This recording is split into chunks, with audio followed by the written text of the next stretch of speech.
샬롬 할렐루야. 로마서 12장 3절. 내게 주신 은혜로 말미암아 너희 각 사람에게 말하노니 마땅히 생각할 그 이상의 생각을 품지 말고 오직 하나님께서 각 사람에게 나누어 주신 믿음의 분량대로 지혜롭게 생각하라. 아멘. 요한복음 14장 21절 말씀. 나의 계명을 지키는 자라야 나를 사랑하는 자니 나를 사랑하는 자는 내 아버지께 사랑을 받을 것이요 나도 그를 사랑하여 그에게 나를 나타내리라. 아멘. 믿음의 분량 13번째, 믿음의 4단계입니다.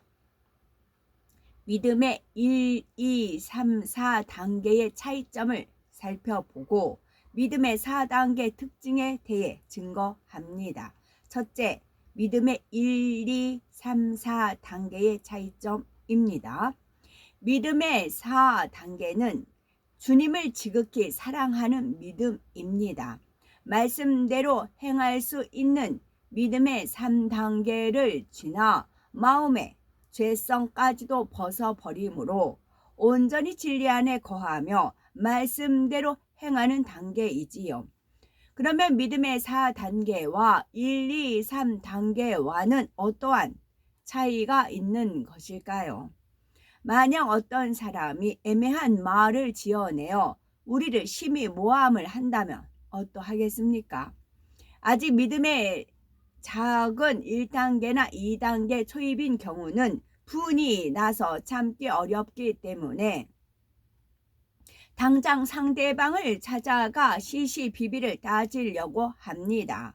감정 가운데 변론하며 언성이 높아지기도 하고 심한 경우 험한 말로 다투기도 하는데 하나님의 자녀라 하면서 이런 모습을 보인다면 심히 부끄러운 일이지요. 2단계 중반만 되어도 악을 버리기 위해 열심히 노력해 왔기 때문에 혈기나 악을 크게 바라는 것은 어느 정도 절제할 수 있습니다. 그러면 믿음의 3단계는 어떠할까요? 말씀대로 행할 수 있는 것이 믿음의 3단계이지만 믿음의 반석에 든든히 서기 전이라면 이런 일을 당했을 때 감정이 요동하기도 합니다. 진리를 알기 때문에 감사하자, 진리를 알기 때문에 기뻐하자, 이렇게 마음을 다스리며 참기는 하지만 깊은 마음 중심에서부터 온전한 감사가 나오는 것은 아니지요. 반면에 믿음의 4단계에 들어선 사람은 어떤 억울한 일을 당한다 해도 마음의 요동이 전혀 없습니다. 하나님 앞에 범죄하지 않았고 스스로의 마음에 거리낌이 없기 때문에 그런 일로 감사와 기쁨이 사라지지는 않습니다. 오히려 예수님이 그러셨던 것처럼 원수라도 축복을 빌어줄 수 있고 상대가 범죄하지 않도록 긍휼히 여기며 기도해 줄 수 있는 마음이지요. 이처럼 똑같은 상황이라 해도 믿음의 분량에 따라 반응이 다르고 마음의 향이 하나님 앞에 상달되는 것이 다릅니다. 예를 하나 더 들면 부모님이 갑자기 위독하여 급한 수술을 해야 하는데 많은 돈이 들어있는 가방을 주었다면 1단계나 2단계 믿음에서는 그 돈을 그냥 가질 수도 있습니다. 2단계에서는 두 마음, 곧 선한 것을 쫓으려는 영의 마음과 자기 욕심을 쫓으려는 육신의 소욕이 싸우게 되지요. 그러다가 이 돈이 너무나 필요하다 하면서 육신의 소욕이 이기게 되면 양심의 가책은 있지만 자신이 써버릴 수 있는 것입니다. 하지만 3단계에 이르면 이 돈만 있으면 문제를 해결할 수 있겠다라고 빚을 생각이 잠시 틈탈 수는 있지만 결국은 선한 양심을 쫓아 주인을 찾아주게 되지요. 그런데 4단계에 이르면 차원이 전혀 다릅니다. 자신이 아무리 물질이 필요하다 해도 남의 것을 가지려는 마음 자체가 없으니 추호도 고민할 것이 없지요. 잃어버린 주인이 얼마나 걱정할까 염려되어 한시라도 빨리 주인을 찾아주려는 마음뿐입니다. 이런 마음이 되면 하나님 앞에서나 사람 앞에서나 한 점 부끄러울 것이 없고 담대할 수가 있지요. 마음에 악이 있으니 사람과의 문제나 주변 환경에 따라 힘이 들고 공고한 것인데 마음에 악이 없으면 항상 성령이 충만하며 환경에 상관없이 행복하고 평안한 것입니다. 두 번째, 믿음의 4단계 특징입니다. 믿음의 4단계 특징은 하나님을 조건 없이 사랑하는 마음이고요. 또한 하나님을 제일로 사랑하는 마음입니다. 믿음의 4단계 특징은 하나님을 조건 없이 사랑하는 마음이지요. 믿음의 4단계는 하나님을 사랑하기 위해 애쓰는 것이 아니라 그냥 마음 중심에서 너무나 사랑합니다. 어떤 대가를 바라보고 사랑하는 것이 아니라 무조건 사랑하기 때문에 계명을 지킴에 있어서도 어떤 응답이나 축복을 받기 위해 혹은 계명을 어기면 재앙을 당할까 두려워서 지키는 것이 아닙니다. 우리를 먼저 사랑하신 하나님의 사랑을 가슴에 사무치도록 느낌으로 하나님을 사랑하고 계명을 지키는 것이 너무나 당연하게 여겨지는 것이지요. 다니엘은 하나님 앞에 기도하면 사자굴에 던져지는 줄을 알면서도 감사하는 기도를 올렸습니다. 하나님 살려주세요. 하나님의 뜻을 지키려고 하니 생명이 위태로운 상황이 되었습니다. 하고 근심하며 슬픔에 기도를 올린 것이 아니라 오히려 평안하게 감사의 기도를 올렸지요. 하나님을 사랑하여 하나님의 뜻을 행할 뿐이고 그 결과에 대해서는 오직 하나님께 맡김으로 사나 죽으나 감사만 할 수 있는 것입니다. 다니엘의 세 친구도 그러했습니다. 우상에 절하지 않으면 풀무불에 던지겠다는 왕의 위협 앞에서 그들은 만일 그럴 것이면 왕이여 우리가 섬기는 우리 하나님이 우리를 극렬히 타는 풀무 가운데서 능히 건져내시겠고 왕의 손에서도 건져내시리이다. 그리 아니하실지라도 왕이여 우리가 왕의 신들을 섬기지도 아니하고 왕이 세우신 금 신상에게 절하지도 아니할 줄을 아옵소서 고백했지요. 불 가운데서도 건지시는 하나님의 능력을 굳게 신뢰할 뿐만 아니라 그리 아니하실지라도 상관없이 곧 사나 죽으나 하나님의 뜻을 행할 따름인 것입니다. 바울과 실라도 그러합니다. 복음을 전하다가 많은 매를 맞고 착고에 채인 채 깊은 감옥에 갇혔으나 조금의 원망이나 불평하는 마음을 가진 것이 아니요 앞으로 어찌 될까 염려 근심하지도 않았습니다. 오히려 성령의 감동 속에 기뻐하고 감사하며 하나님께 영광의 찬송을 올렸지요. 이것이 바로 믿음의 4단계에 이른 모습입니다. 하나님께서 바라시는 참 자녀들의 모습이지요.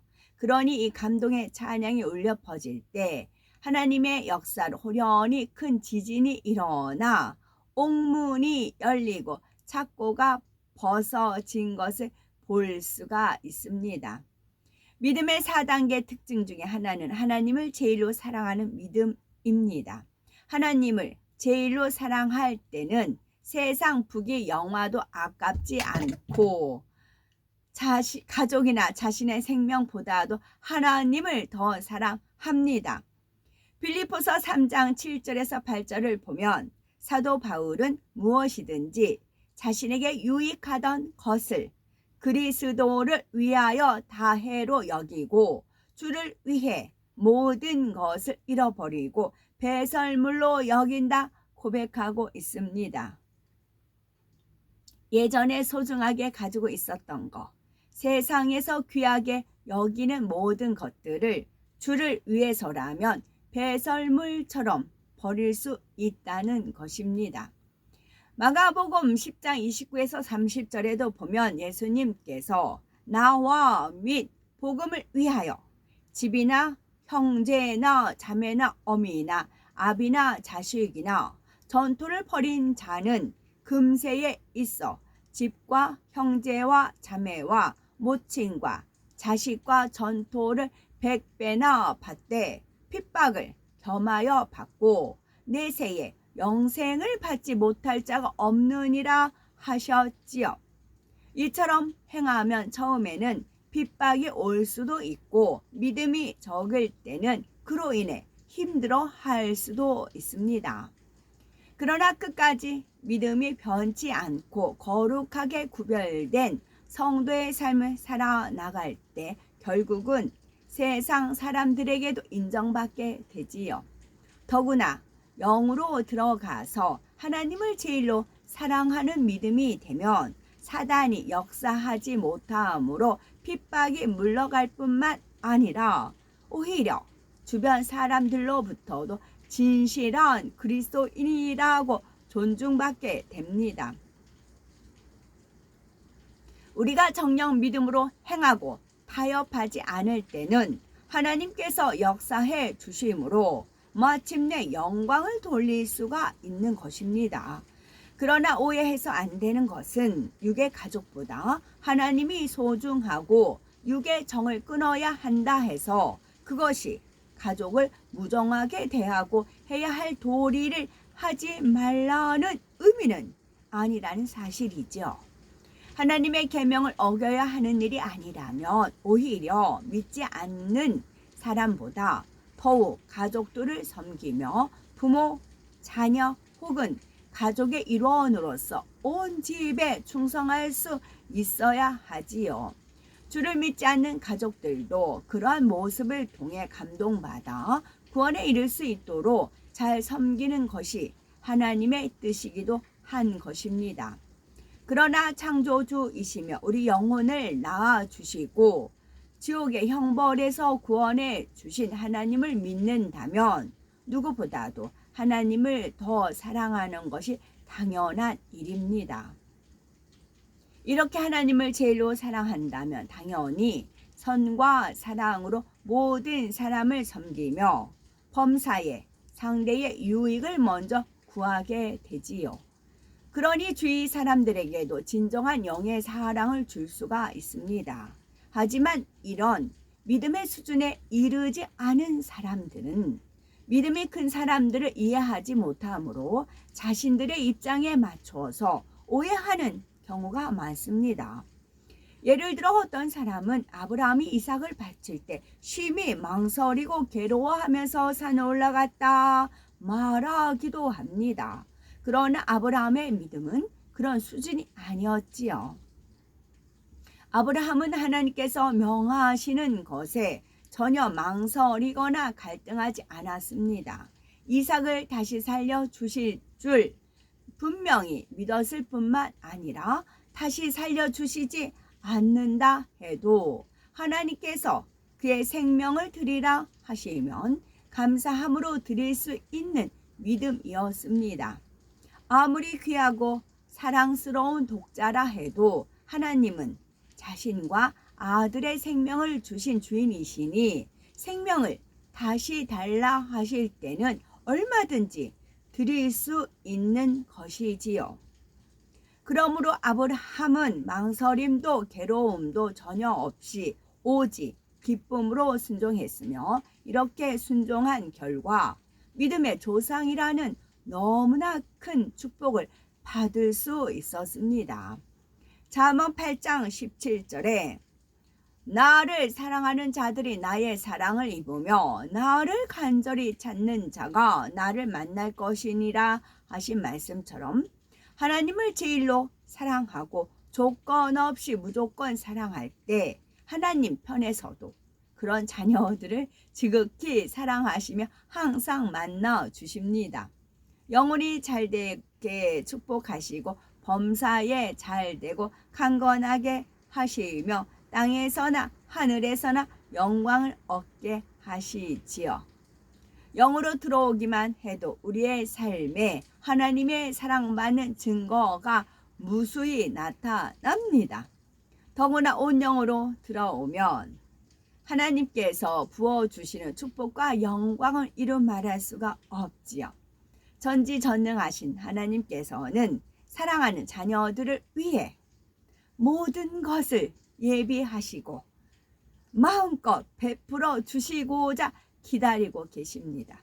우리가 영으로 들어오기만 하면 넘치도록 축복해 주시기 위해서 우리 자신보다 그날을 더 고대하고 계십니다. 그러므로 신속하게 영으로 온 영으로 들어오므로 하나님과 사랑을 주고받으며 축복받아 범사에 영광 돌려 나가는 우리가 되어야 되겠죠. 아멘.